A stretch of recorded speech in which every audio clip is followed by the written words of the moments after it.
My duties are to my family.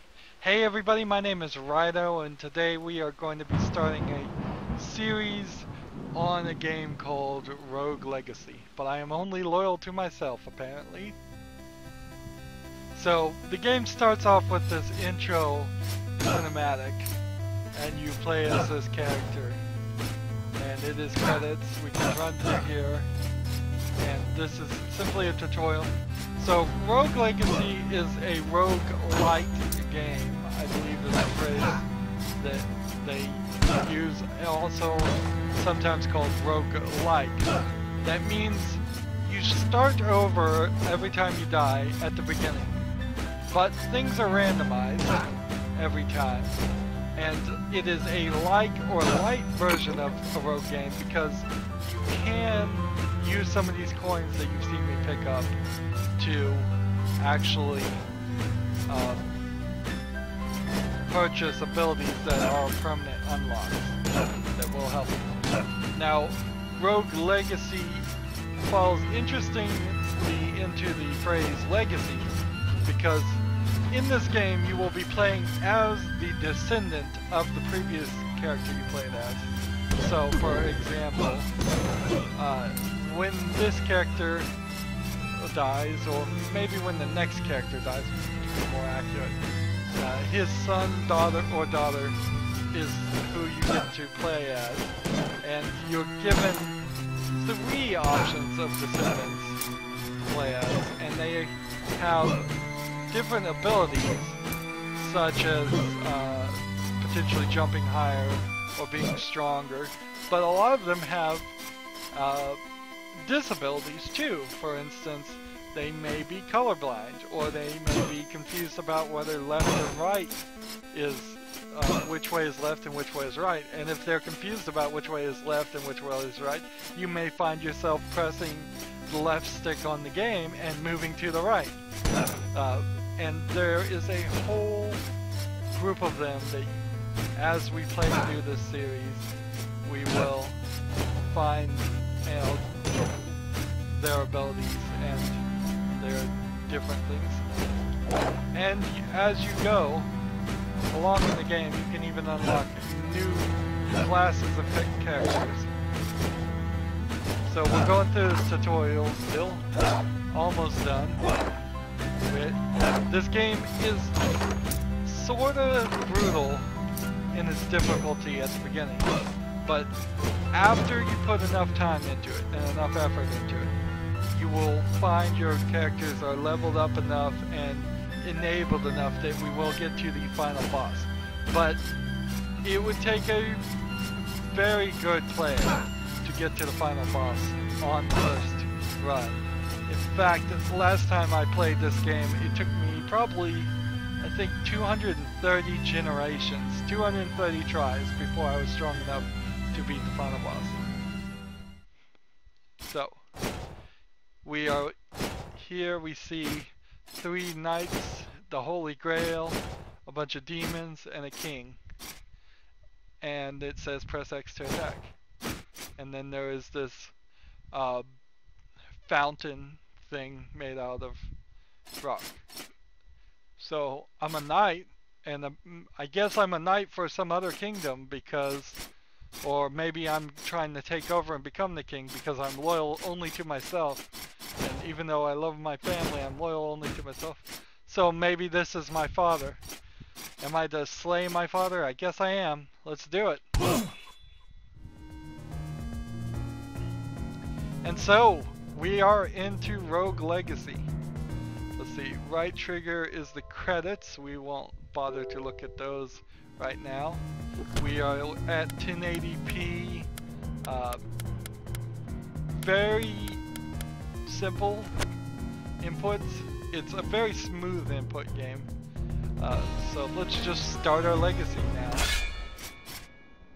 So every game starts this way, and you can go this way to the left and unlock new abilities. I would need 50 gold to unlock the smithy and gain access to that fat loot, apparently. Right now I have no gold, so I'm gonna have to go into this castle and get some. this castle that happens to be over here. Only thing right now that otherwise is unlocked is this level 2 training dummy if I wanted to sit here and try and practice on him. I only really have 2 attacks, a standard tap X attack and down an X attack. I apparently have a 10 MP that I can spend to throw knives. Notice that the dummy is saying, "Why do you do this? Try again," at the top there. Stop it, Lord. So if I need to throw that, that will be my magical attack. And into the castle we go. So it's building the castle, Castle Hampson. This is the first room always, but everything past this first room is randomized. So, spoiler alert, this is the final boss door. To unlock it, you have to beat 3 other bosses in the game, at least once. That is to say, once you beat each of these characters, if you die, you don't, I believe, have to beat them again. This is a teleport.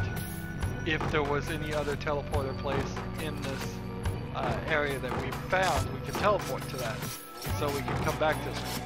If we want to view the map, we press back on the back button. Obviously, we've only seen this area, but we know that there's boss locations, chests, fairy chests, open chests, and bonus rooms. And then these are diaries that we're going to get our story from this. Journal entry 1, Prince's Journal. Treason. An assassin has wounded my father the king. To bring order back to the kingdom, he sent my siblings and I on a quest to save him. Together we will venture into the cursed woods and enter Castle Hampson. The cursed castle has stood on the edge of the woods since time immemorial, but rumors say that within it dwells an item that will cure any ailment. Tonight, I will get a head start over my brothers and sisters and set forth on my quest while they lay asleep. To fail this quest would be an embarrassment to my name. So, some princes and princesses journeyed into this castle before me. What you will quickly learn, and as you can see, I am not doing well. I am down to 25 of 100 health in the top left wing. I'm at a level 0. Am I even going to make it past the first room? No. Sir Lee was the first to fall. Sir Lee has been slain by a flame lock, which is what that flying red ghost was. Make sure to expand your mana, you never know what new skills can be revealed. Press A to move on. So, now we're back to the beginning of the game. Here we can see, press X to see Sir Lee. Here's his card. He was worth 50, level 0 knight, 100% base stats, had 100 health, 100 mana, no increase in armor or weight, or strength was at 25, intelligence was at 25. Critical chance was 0%, critical damage was 150. So now we have to choose our heir, because that's our legacy. Here we go. We can see the date here was in the tutorial we played as Jonas, the legendary knight. Then we played from 700 to 730, that's the year. From 730 to 760, so they were both exactly 30 years old. We played as Sir Lee, the useless knight. Now we have 3 choices to pick from. So, do we want to play as Sir Gans the Barbarian, who suffers from baldness? He has a class of Barbarian, he's a walking tank.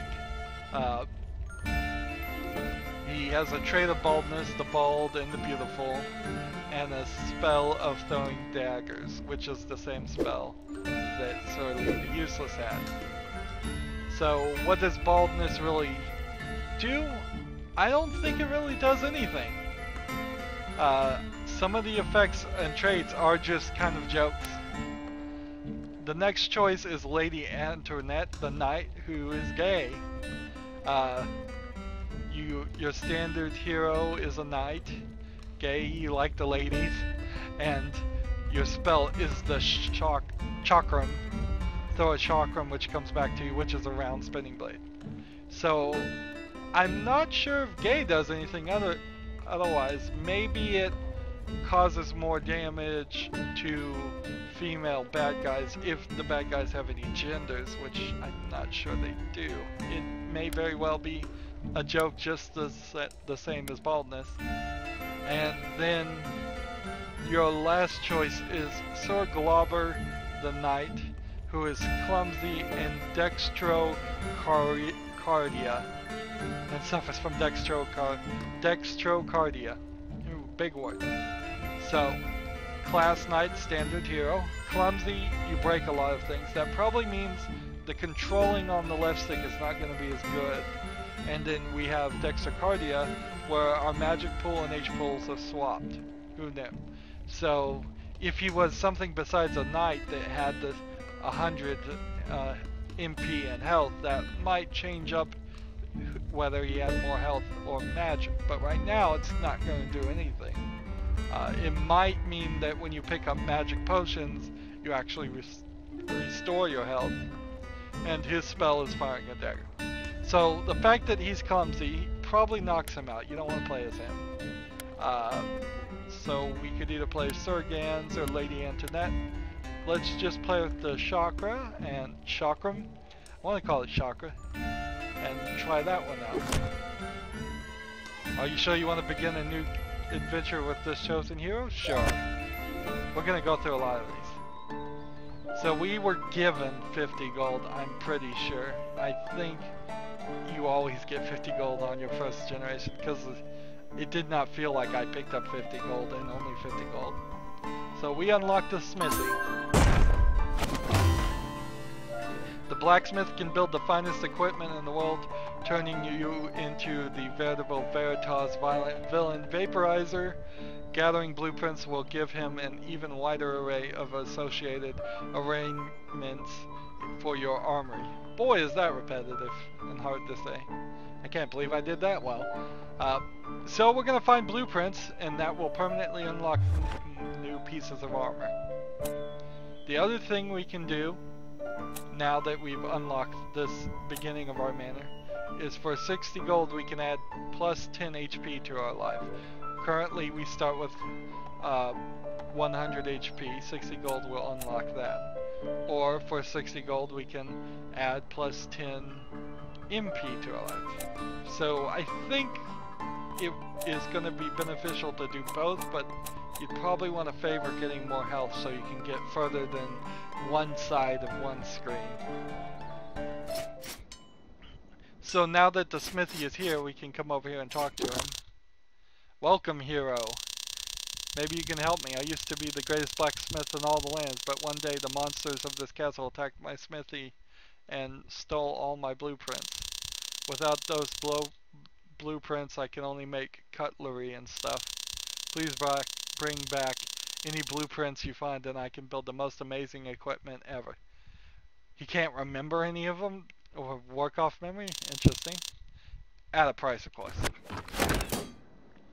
So, for 250 we could get the Squire Sword, which would do plus 7 damage and add plus 15 weight, which is fine as long as we stay under 50.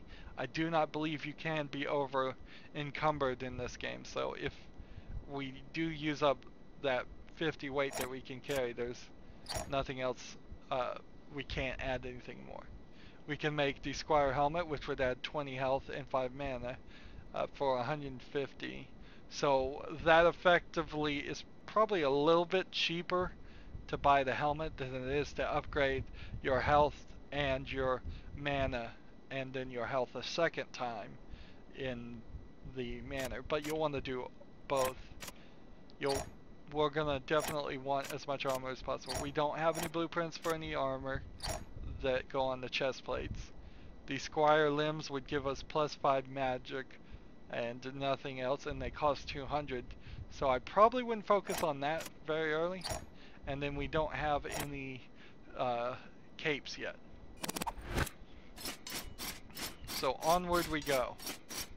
And we run into this guy for the first time. One must pay the toll. This is a bad dude named Charon. To enter the castle, you have to give him all your money. So you cannot accrue it, as it were. You cannot save for any purchases. So if right now I have no gold, so it doesn't matter. But if I had, say, 50 and the cheapest thing I can buy is 60, well, that gold is gone. It all goes to Charon. Eventually, you are able to negotiate only giving him a percentage of your money, like most of it, but still you get to keep 10%, which is slightly better, but still pretty awful. He's an evil guy. He won't let you in until you give him all of your money. He's a highwayman. So 10 gold there, 10 HP there. This is diary entry 1, which it's already been there, so we could read it again if we wanted to, but it's the same. So we won't bother to read it. Notice the map, because the building has been rebuilt, only shows this one room. So now as we go into the next room, we will be in a totally different section.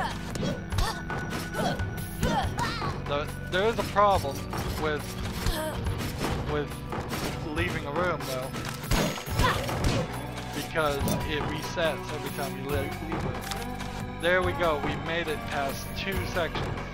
And there is an unopened chest in that previous room, but I'm not willing at 31 health and being at level 1 to try and go there. It is better to see if we can run through a few of these sections.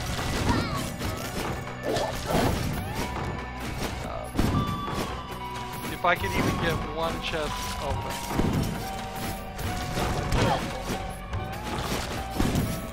Everything is so overpowered.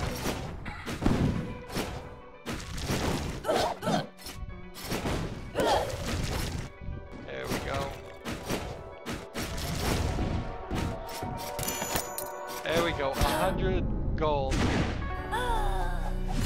Lady Internet has been slain by the flame lock. Same character! Again. Certain ruins work better with certain bosses. There are ruins that we will eventually get, like rune stones, that will help with that. So we can hit X here and see the card of Lady Antoinette, who got 130 gold, level 1 knight. Nothing else has changed. Unfortunately, it doesn't look like we can go back to the previous one, so that once you choose your heir, you're done. So, she made it for 25 years. So they're all going to be about 30 years old, 60 to 85. So now our options are a mage class, a powerful spellcaster. Every kill you get gives you mana. And he has dextrocardia, which switches your MP and health. And he has dwarfism, which makes him smaller, harder to hit, a little bit different to control, and he has a blade wall. Unfortunately, I didn't test the chakram, so we didn't get to see it, but I will show off the blade wall if I choose that character. Or we could play as the Lady Chun-Li, who is a mage who suffers from gigantism and has the spell Conflux, which launches orbs that bounce everywhere. I like Conflux. It's good for bad players of this game. Or we could play as Sir Scorpio the Barbarian, who has more health, but he's stereo blind, so he can't see anything in 3D.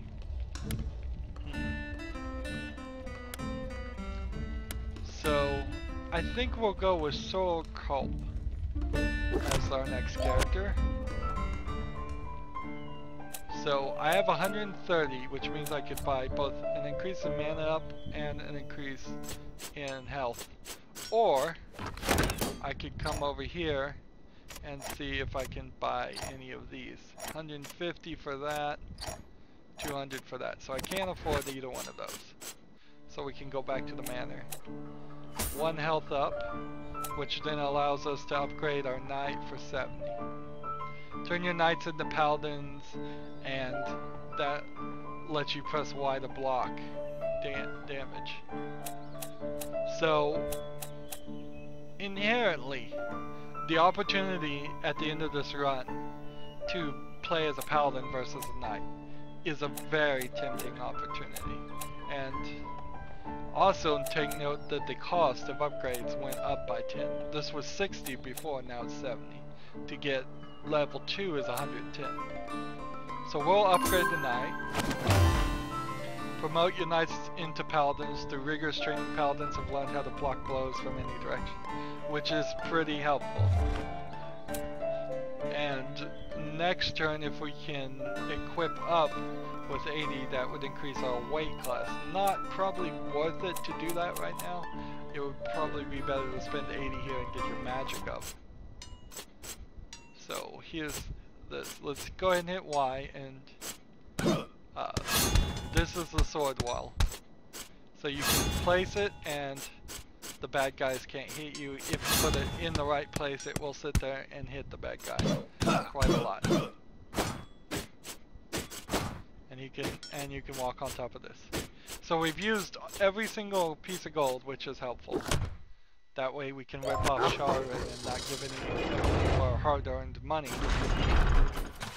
Now, you will quickly realize it is helpful to sit here and hit every single candelabra and get more gold.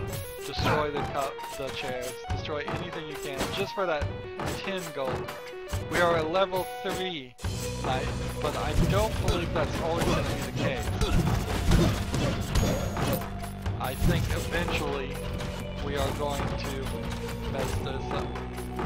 So notice that my mana is at the top of the indicator in the top left there. So let's see. There we'll use our spells. And if you walk... There we go. Every kill we get gets us some more magic power.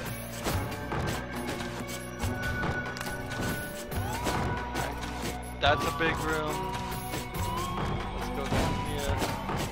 You'll start seeing rooms like this that are more puzzles than anything else. There's nothing in here to do. You can't come over here and kill these things. So there's no switch to turn them on. You simply just navigate anywhere. There's no benefit for clearing out a room of enemies other than the default benefit of experience.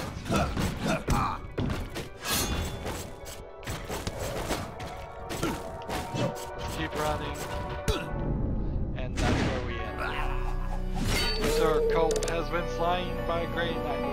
And as you can see, it lists all the characters I was able to kill. 4 characters. There's actually one hidden behind the knights there, in between them.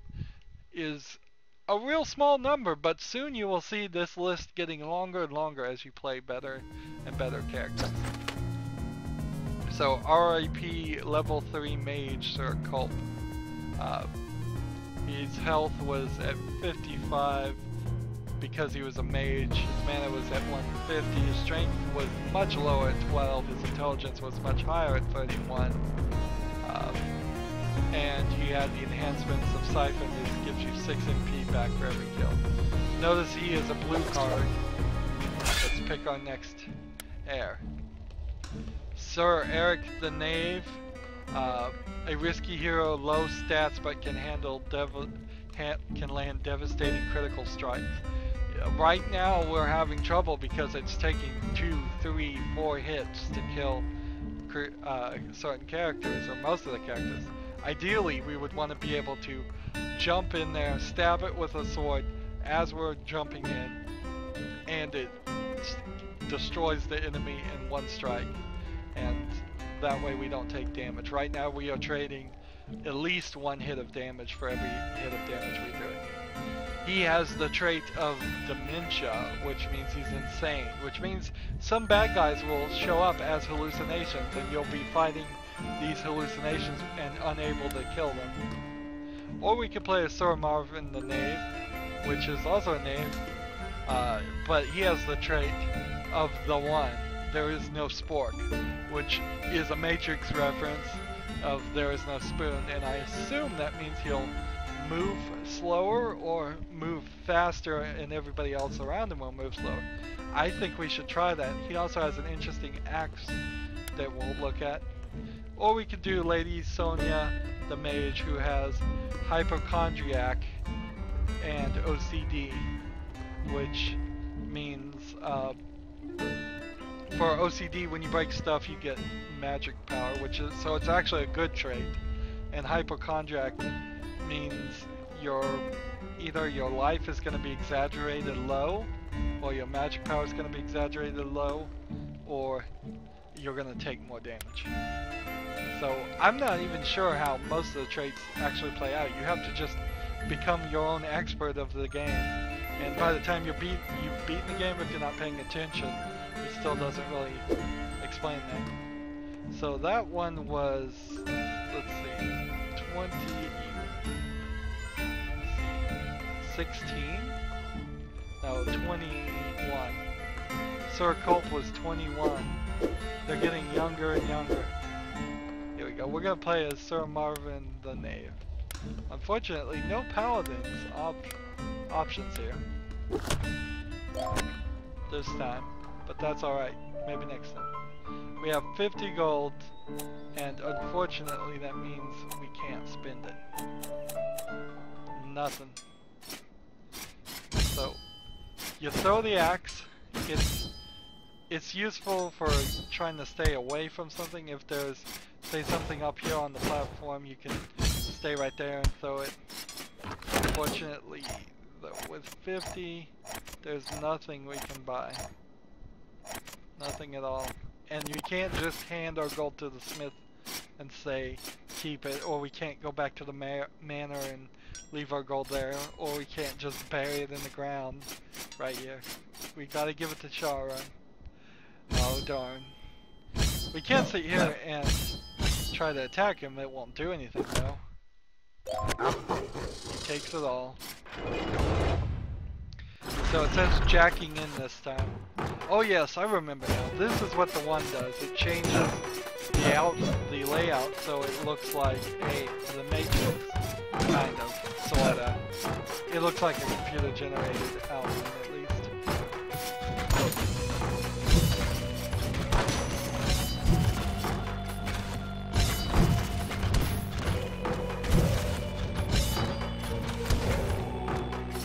So I don't think destroy that item. I think the floating balls are just to be avoided. Now I will tell you a secret, these paintings have a tendency to come alive and have ghosts in them. Can't help but notice that I'm starting to do enough damage to take these guys out. Right. This is a standard area where you can rest and refill. You come up to this and why not pay for assistance? Sure, why not? We have found Sharon's Oval, which, what does that do? I don't know.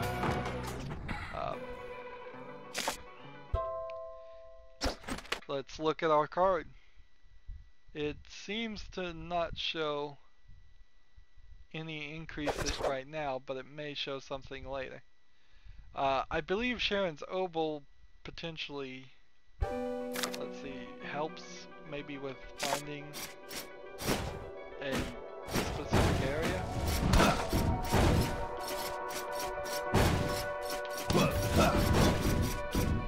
if I can just avoid dying here. Take this guy out. This room will be safe. There we go.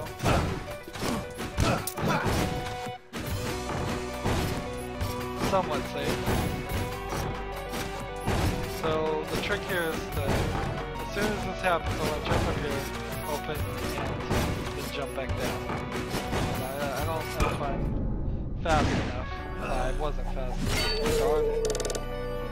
But you can see I killed more creatures and I got to like 3 rooms. So when we look at his knave card, that's a green card.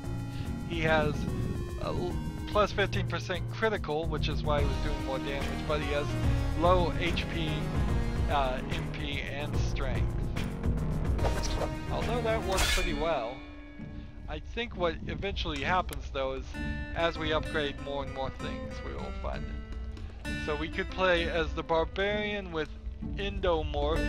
You're so heavy enemies can't knock you back. Alright, that's good. And then clumsy means you break a lot of things. That might mean that when you walk over items that can be breakable, they will just break, which might be a good trait. Or you could play as Sir Culp 2. They start numbering them. Who is a paladin, your standard hero, pretty good at everything with the guardian shield. He has enhanced memory or EID memory, whatever that stands. Or we could, but he also has glaucoma. Or we could play as Sir Lee the paladin, who is flexible but has tunnel vision. Let's see. I think if we play this would be a good one. So we'll play Sir Culp 2 versus Sir Lee 2. We have 70 gold. We needed 80. Oh no. Again, cannot buy anything. All that gold was wasted. We are still at level 3. But look up here, I have Sharon's obol still. Am I gonna get to keep that? Or do I get to keep it because I have enhanced memory? I have 110. And if I want to deflect, I can now hit Y. I don't know when I would actually take the time because that is a real slow animation there. Oh, Sharon's obol lets me keep the gold. Oh ho ho, so you found my obol. I will let you pass for free, but only this one time. So he takes the obol, and now I get to keep the 70 gold. So that was a great investment. Yeah, I forgot his name was Sharon.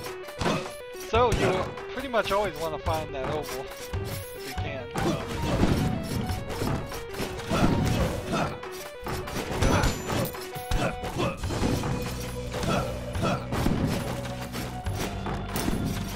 So you can see he has glaucoma, which means it makes all the areas darker around it.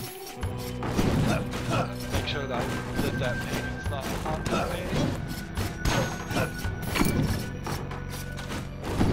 Now you will run into so many magic things and HP up that if you break something and find them, just pick it up and just for habit, because it will respawn anyway.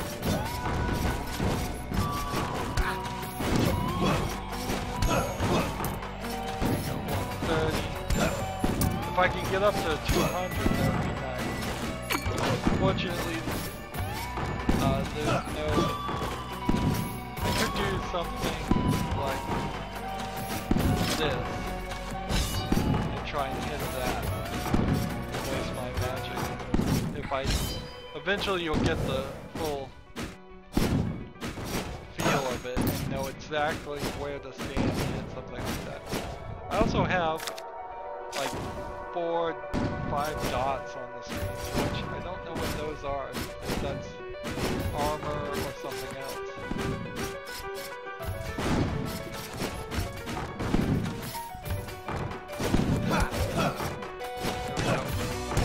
gonna get very good at the falling stride. So, because this room is empty, it should stay empty. Right. Now, this room has a thing in it, but unless there's a secret passage, which I believe that's what this dark square right here is, but I can't get through it. So you probably need somebody suffering from dwarfism to run through here, or somebody with a magic ability to fly through walls. Right now it seems like I can't get there. Not a big surprise. So down there on the ground we see floor traps. So I'm gonna have to do something kind of risky to get through here. Kind of risky.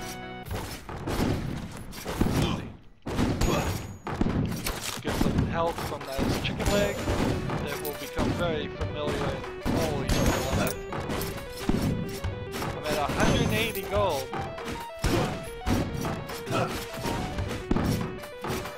Might want to look down here and make sure there's no secret passages. Mostly you don't have to look for secret passages. You will see items off up to the side of the screen like that chest. If you see that, then you know somehow there's a way to get to it, but possibly not by the character that you have right now. I don't believe there's any secret passages that we cross to the other screen.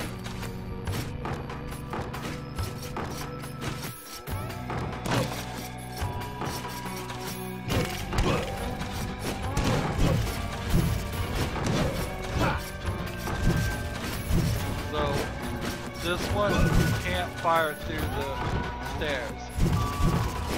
So I can get them both this way. And then I just have to swing because their heads are so tall. Let's come over here first. Take out this guy. Oops. And get everything. We're at 240 now.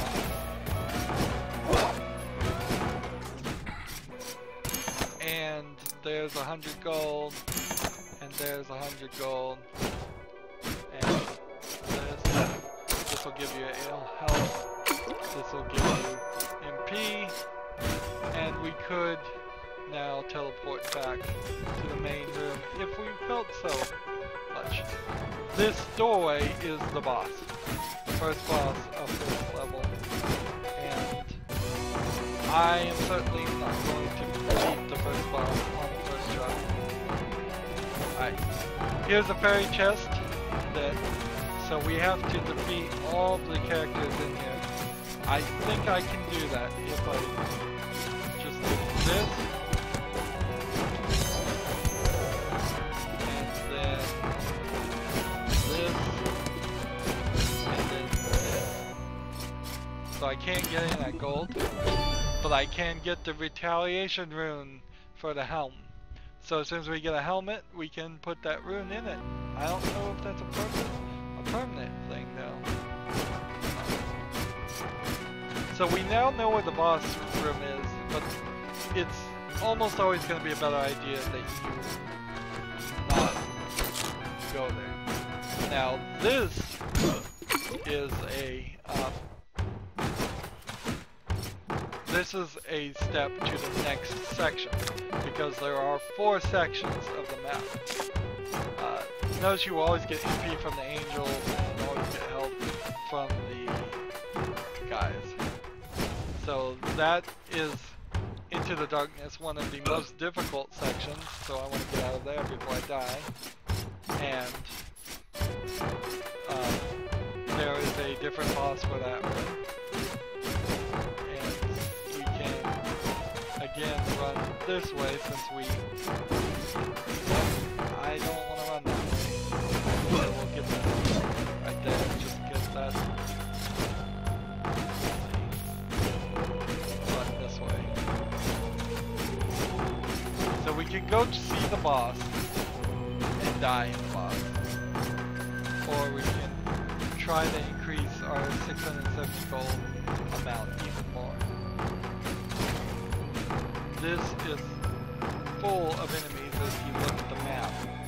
This room is just full of enemies that I would want to deal with. A little bit of magic there. There we go. A little bit more gold here. We got some zombies. But I'm out of magic, so we'll have to do it. That works. More HP there. More HP there, I would hope. Nope.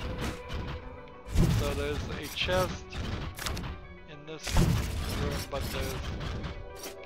it's full of people. I can't throw an axe because it costs 15 but if I wait for him to attack and to jump up and swing, I can knock him out. This one won't do that, but if I just do a short jump under him and swing,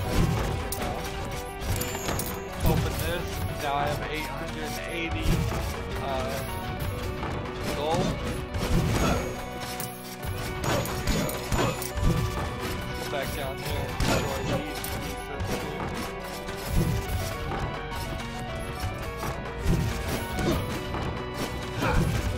Almost got hit there. Every move, as you start getting better at this, you have to, with confidence and great accuracy, be capable of taking out the bad guys without taking any damage. Reach me in tunnel. Alright, so I'm not going to make that. That was an objective where we had to get all the way to the other side. There's 5 enemies in that room to make it to the chest that was on the other side of it.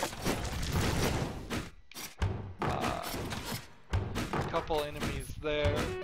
The problem with that is they are too far away. This is a chest room.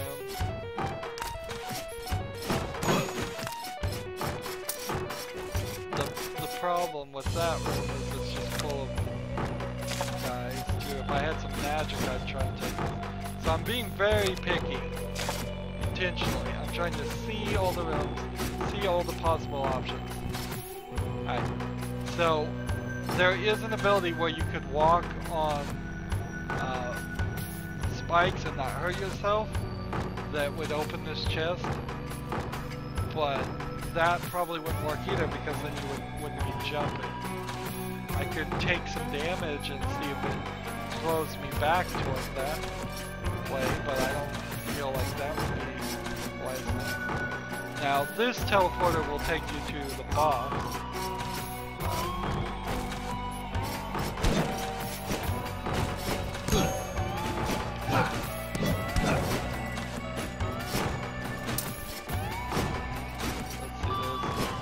Guy can shoot missiles at me. As long as I can keep missing. Oh no. I was slain by the guard box. Look at all those bad guys I was able to kill, and because I was able to kill all of those, that means we probably leveled up too.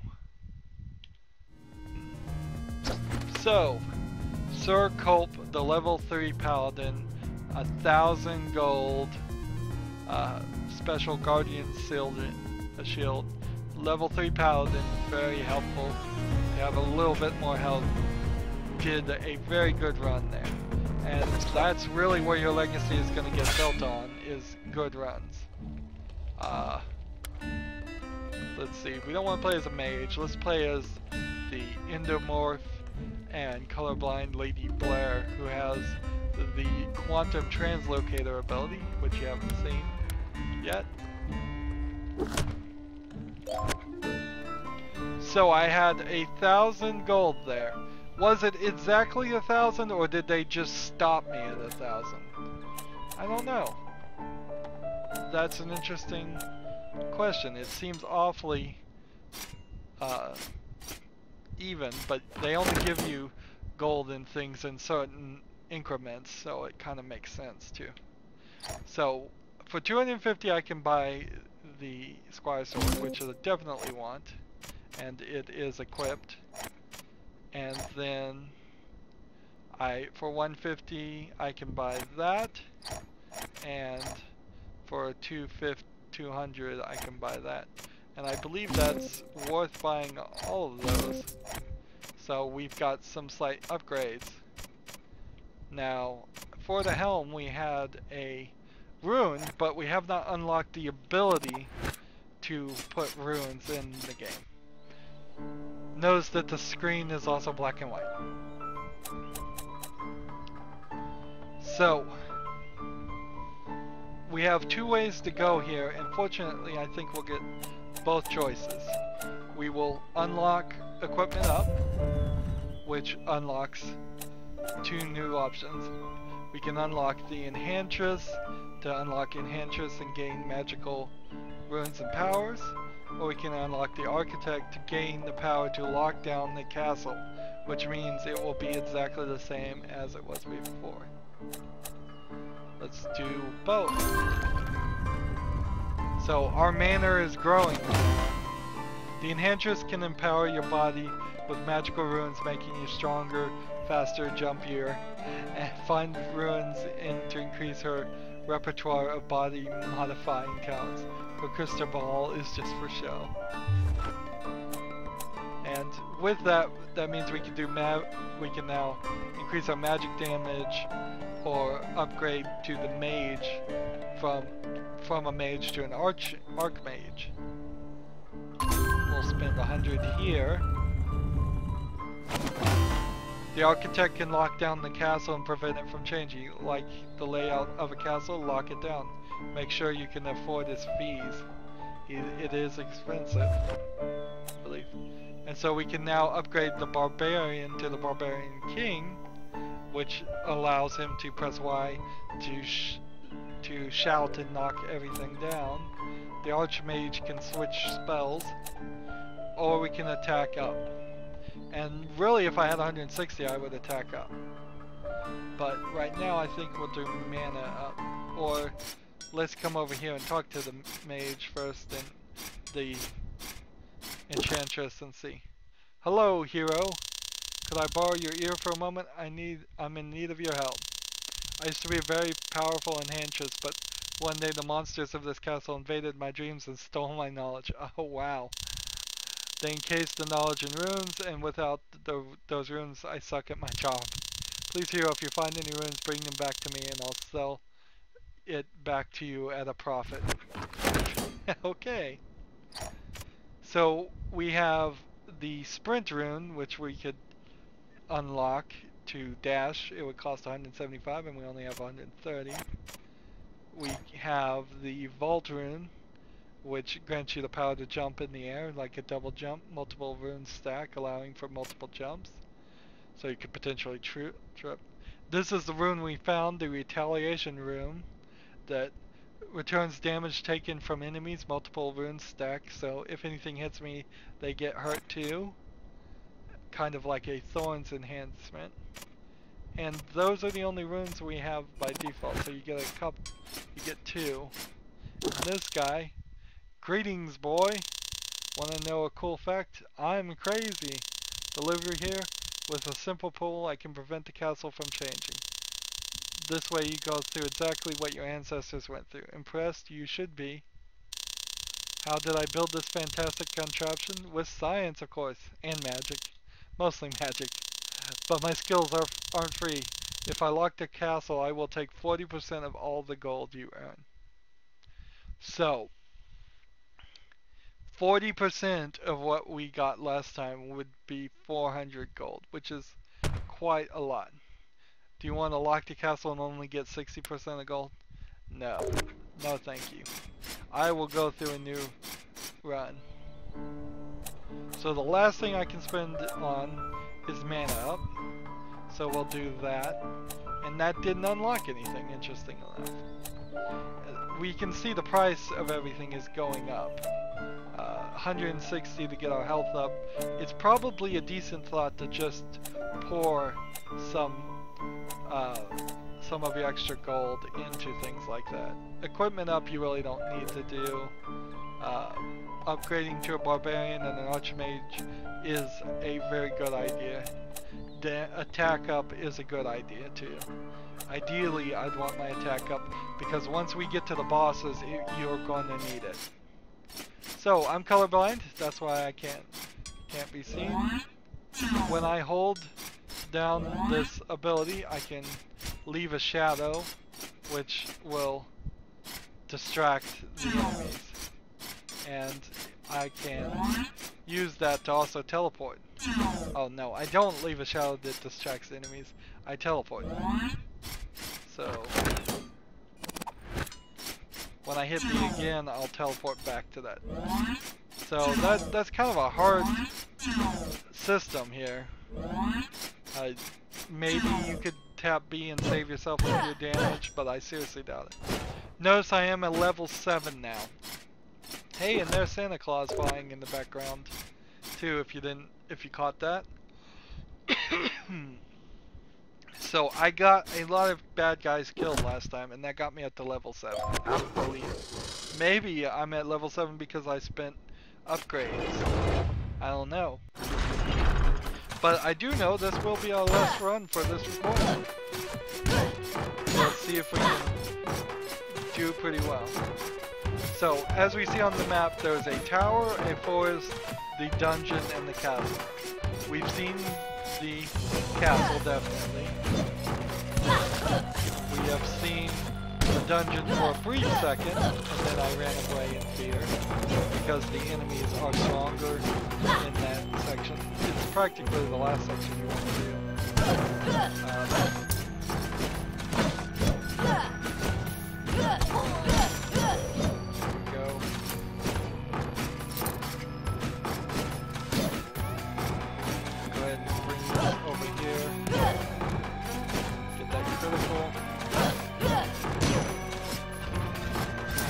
That gold and not taking damage. There you go, room cleared.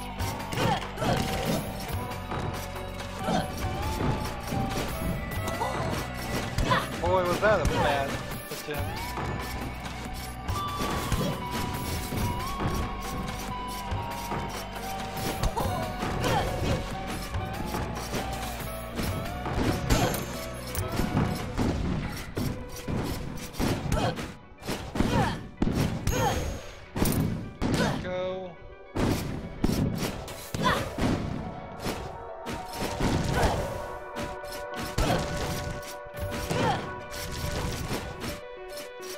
So if we were trying to reach the forest, we would continue running this direction. So remember, paintings can be haunted, and there was a haunted painting. And it took me out. The Dune boss took me out. And that's what I thought was gonna happen. So, she got me only, it looks like 110 gold. Not as much as I would want. Level 7 knave, Lady Blair. Health 83, mana 71, weight 25 of 60, strength 24, intelligence 30, critical chance 15%, critical damage 275%. The weight's so high because she is equipped with the Squire Sword and Squire Braces, which all the characters will be that. Doing that, I don't have to go back and buy those again. So that's gonna be it for our first recording of Rogue Legacy. I am potentially going to play some of these in off-screen. It might be the case that I do that. It might also be the case that I just record every single play run I do. Either way, I am going to be looking to beat this game in a relatively short amount of time. This is the type of game that could take quite a long time if I just don't really work with it. Here, let's see. There's the credits. Yeah, that's not what I meant to do. I wanted to see potentially if we could do something else. Nope. We could start a new legacy or delete your profile, and that's about it. So there's no real way until we select our next heir whether to show whether I've played more off screen or not. I am considering doing some off screen just as a way of keeping this series short, but don't worry, I'm pretty certain I won't beat the game without watching and without recording. So that's the end of this episode. I end all my episodes the same way. I ask you to like this video. I ask you to share it with your friends. I ask you to comment if you want to. I ask you to watch every second of my videos. All that helps me out. If you want to support me, you can click on my name Rydo. That takes you to my main YouTube page. On the right is a blue button that says support this channel. You can click that and make a donation. Also on my main YouTube page is a playlist tab. You can click that and see all the games that I've covered up to this point. I am sure there's something there that we're interested in. And then finally, down below in the description box, I have a link to all my social media sites. So you can follow me on Twitter, Facebook, Google+. You can friend me on Steam, you can friend me on Battle.net, you can even follow me on Tumblr. So follow me on those services. That helps me out. It lets you know when new videos come out. New videos come out every Monday through Friday. So come back tomorrow, unless today's Friday, then come back Monday and enjoy the next recording. Thank you for watching this. Have a good evening.